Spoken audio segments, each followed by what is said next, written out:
고린도전서 15장 35절부터 49절까지 말씀을 함께 읽도록 하겠습니다. 누가 묻기를 죽은 자들이 어떻게 다시 살아나며 어떠한 몸으로 오느냐 하리니 어리석은 자여, 내가 뿌리는 씨가 죽지 않으면 살아나지 못하겠고 또 내가 뿌리는 것은 장래의 형체를 뿌리는 것이 아니요 다만 밀이나 다른 것의 알갱이 뿐이로되 하나님이 그 뜻대로 그에게 형체를 주시되 각 종자에게 그 형체를 주시느니라. 육체는 다 같은 육체가 아니니 하나는 사람의 육체요, 하나는 짐승의 육체요, 하나는 새의 육체요, 하나는 물고기의 육체라. 하늘에 속한 형체도 있고 땅에 속한 형체도 있으나 하늘에 속한 것의 영광이 따로 있고 땅에 속한 것의 영광이 따로 있으니 해의 영광이 다르고 달의 영광이 다르고 별의 영광도 다른데 별과 별의 영광이 다르도다. 죽은 자의 부활도 그와 같으니 썩을 것으로 심고 썩지 아니할 것으로 다시 살아나며 욕된 것으로 심고 영광스러운 것으로 다시 살아나며 약한 것으로 심고 강한 것으로 다시 살아나며 육의 몸으로 심고 신령한 몸으로 다시 살아나나니 육의 몸이 있은즉 또 영의 몸도 있느니라. 기록된 바 첫사람 아담은 생명이 되었다 함과 같이 마지막 아담은 살려주는 영이 되었나니 그러나 먼저는 신령한 사람이 아니요 육의 사람이요 그 다음에 신령한 사람이니라. 첫사람은 땅에서 났으니 흙에 속한 자이거니와 둘째 사람은 하늘에서 나셨느니라. 무릇 흙에 속한 자들은 저 흙에 속한 자와 같고 무릇 하늘에 속한 자들은 저 하늘에 속한 이와 같으니 우리가 흙에 속한 자의 형상을 입은 것 같이 또한 하늘에 속한 이의 형상을 입으리라. 아멘. 하나님의 말씀입니다. 오늘 고린도전서 15장 부활장에 또 굉장히 긴 본문 중에 한 부분인데요. 오늘 본문이 설명하고 또 알려주고자 하는 내용의 요약이 35절 말씀에 먼저 기록이 되어져 있습니다. 누가 묻기를 두 가지 질문을 한 겁니다. 이 두 가지 질문의 답이 오늘 본문의 그 긴 내용들이 되겠습니다. 그 질문은 우리가 부활할 때 어떻게 다시 살아나는 것이냐는 겁니다. 두 번째는 어떠한 몸으로 오느냐는 것입니다. 이게 질문입니다. 마치 니고데모가 예수님에게 찾아와서 당신은 정말 하나님으로부터 온 사람 같습니다. 하나님으로부터 온 사람이 아니면 이런 표적을 행할 수 없습니다. 라고 질문하니까 예수님이 니고데모에게 대답을 하셨습니다. 네가 반드시 거듭나야 하나님 나라를 볼 수 있다.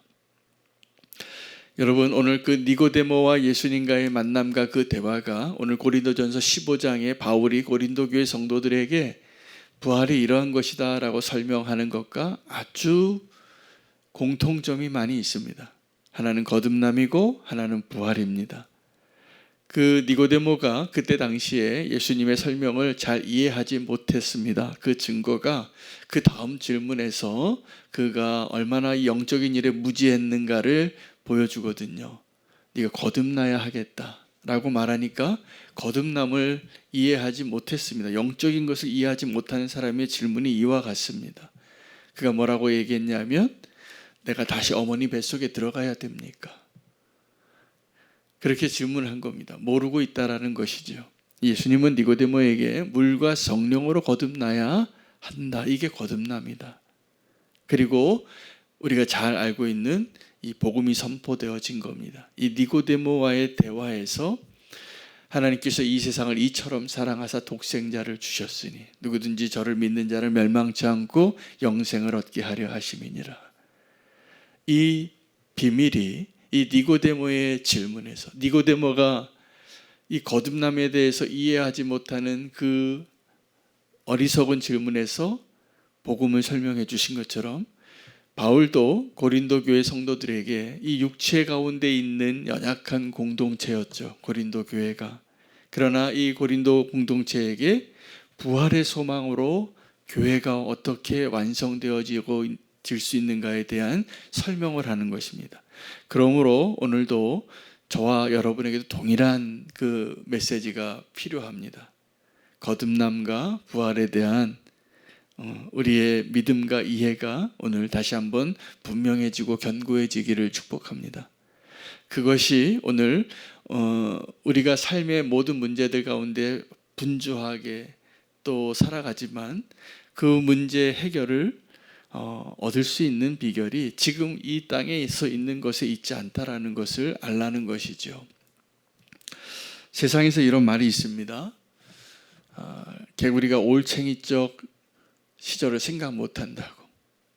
여러분, 개구리와 올챙이가 동일한 존재입니까? 다른 존재입니까? 같은 존재죠. 네, 이 알에서 올챙이 됐다가 개구리 되는 겁니다. 변태를 하죠.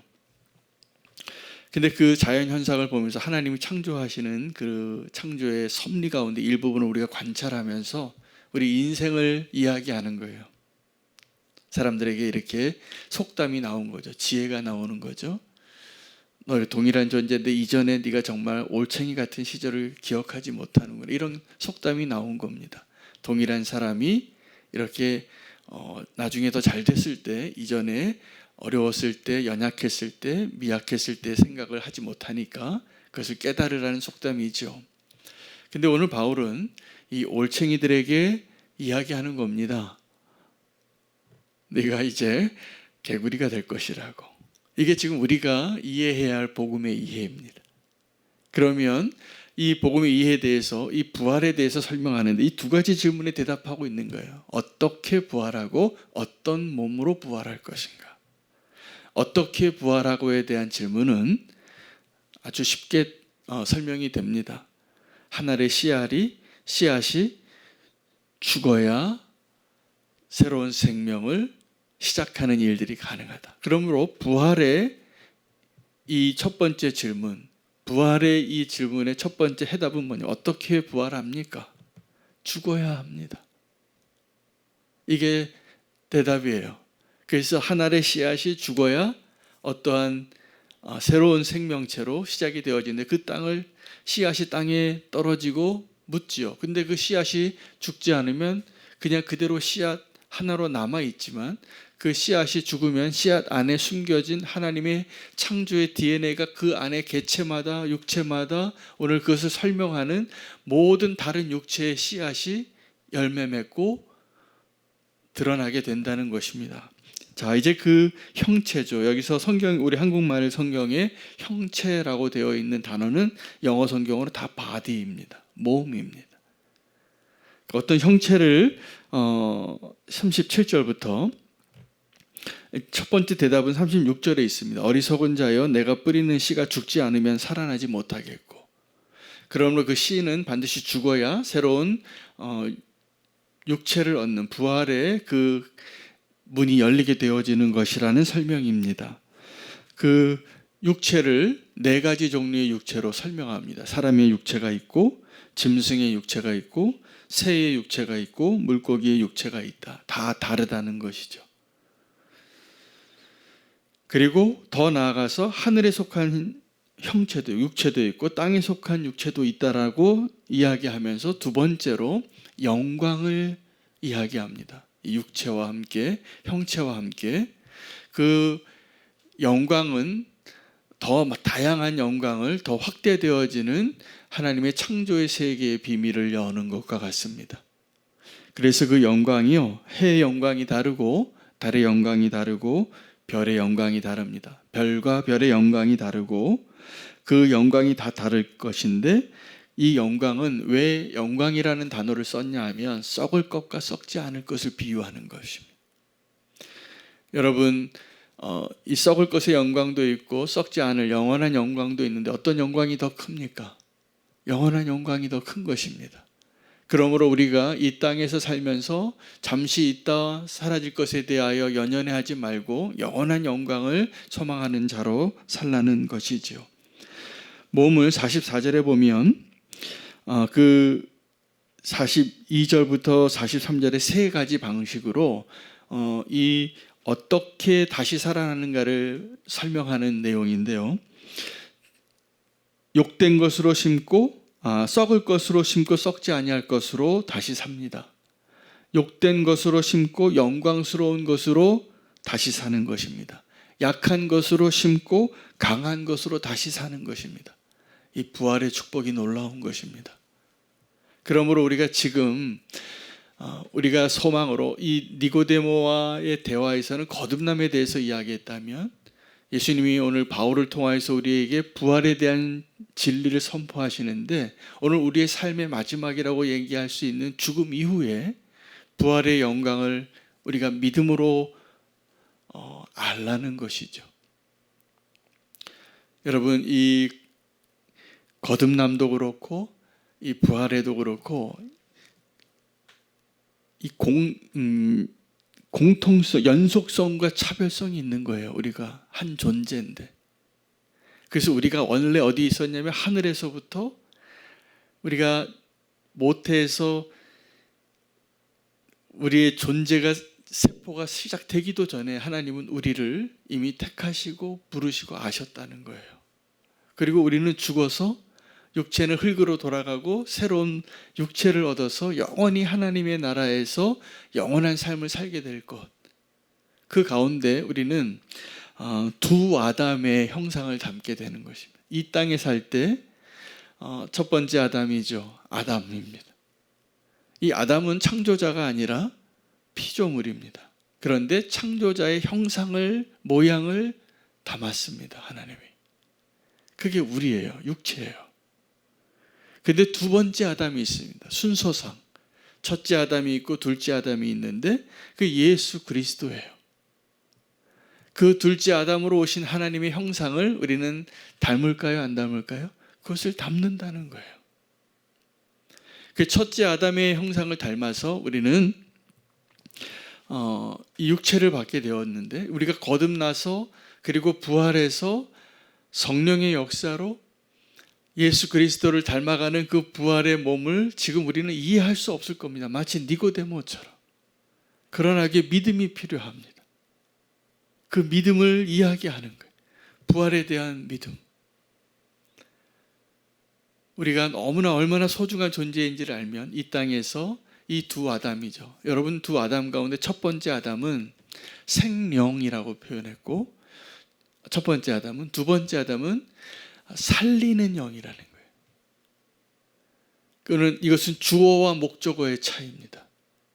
하나님께서 살아있는 영으로 아담을 만드셨는데 범죄함으로 죽을 수밖에 없게 된 거예요. 그런데 하나님은 그 생명을 주시는 분이시기 때문에 우리를 죽음 가운데 그대로 내버려 두지 아니하시고 다시 그 생명을 영원히 누리고 생명의 사람으로 살라고, 오늘 그래서 우리가 믿음으로 사는 것은 그 영원한 두 번째 아담, 생명을 주시는 분의 그 형상을 따라서 살 수 있는 그 축복을 누리게 되는 것입니다. 여러분, 교회는, 성도는 그 예수 그리스도를 닮아가고 그 예수 그리스도의 형상을 닮아가는 과정 가운데 있는 우리의 삶을 이야기하는 것이죠. 그러므로 오늘 우리가 첫 번째 아담과 두 번째 아담의 결론으로 이렇게 이야기합니다. 49절에 우리가 흙에 속한 자의 형상을 입은 것 같이 또한 하늘에 속한 이의 형상을 입으리라. 저와 여러분이 아담을 닮았습니까? 안 닮았습니까? 닮았습니다. 그래서 우리가 원죄가 있다고 하지만 우리가 아담을 닮은 가장 부인할 수 없는, 인정하고 싶지 않지만 그걸 부인할 수 없는 아담을 닮은 증거가 뭐냐면 우리가 죄를 지었다는 사실입니다. 두 번째 아담, 예수 그리스도가 우리에게 두 번째 아담으로 오셔서 우리가 믿음으로 그 아담을 믿는다면, 그 약속을 믿는다면, 그 하나님의 능력을 믿는다면 우리가 그 두 번째 아담을 닮게 되는 것입니다. 예수 그리스도와 같아지는 것, 닮아가는 것이죠. 여러분, 우리가 자녀가 부모 닮는 게 참 신기하지 않습니까? 그렇게 참 신기하더라고요. 제가 손녀를 보는데 딸을 보는 것 같아요. 이게 똑같아요. 그 어렸을 때 모습이 그대로 있더라고요. 신기합니다. 아마 제 모습이겠죠. 근데 이 부모를 닮는 거예요. 닮아갑니다. 이 첫 번째 아담을 닮아가는 거죠. 그렇다면 두 번째 아담을 우리가 닮을 수 있을까요? 없을까요? 닮아갈까요? 안 닮아갈까요? 닮아가는 겁니다. 그러면 우리는 지금 예수 그리스도를 닮아가는 과정 가운데 이 부활의 믿음으로 살라는 거예요. 그 소망으로 살라는 거예요.